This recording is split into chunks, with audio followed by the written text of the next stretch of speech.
I never really thought of careers.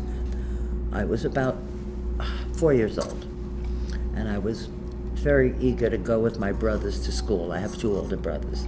All the kids who lived on the block cleared out, and I was bored to death until they came home from school. So I used to beg my mother, take me over to school. I want to go to school. She said, well, you're too young. I said, please, and I drove her nuts. I was impossible. So she walked me the 2 blocks, took me to the principal's office where the secretary worked, and she told her that I would like to go to school there. And the gal looked at me and she said, well, you know, Dorothea, you're a little too young. Come back in a while when you'll be older and you can come to school. I was devastated.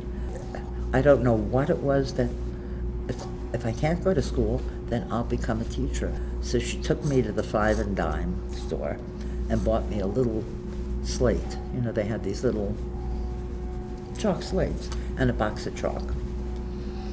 And I went home and I had a bunch of dolls, many dolls. And so I lined them up on my bed, and they were my class, and I was their teacher. My mother said she would walk by and see me walking up and back, talking to the dolls, writing on the board, and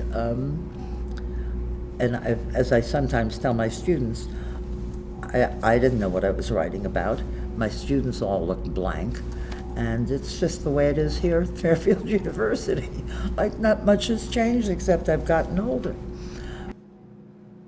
I knew the way you feel doesn't come from your brain or just from your family. It comes from where you're living, the people you're near, and my first experience of being different than other people, going way back to my childhood in Florida when my parents moved us down there for 6 or 7 years.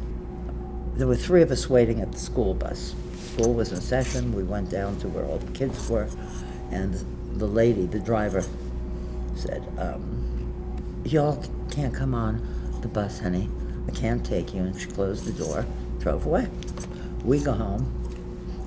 My mother says, did you miss the bus? No, the bus driver said she couldn't take us. So my mother rolls her eyes back like, oh no, they're starting up again.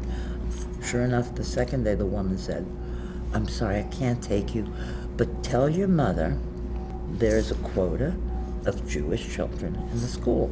We had no idea how people knew we were Jewish, but they knew, because there's a quota of 3 Jewish children per school. But it was, you know, it was a good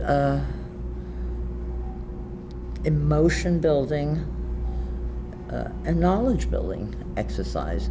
And from then on, I really knew, and that changed the whole way I saw people, the whole way I dealt with them.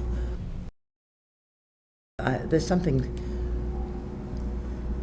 very satisfying about teaching, about looking out at young people to make a connection with a person and to maybe transmit something that you know.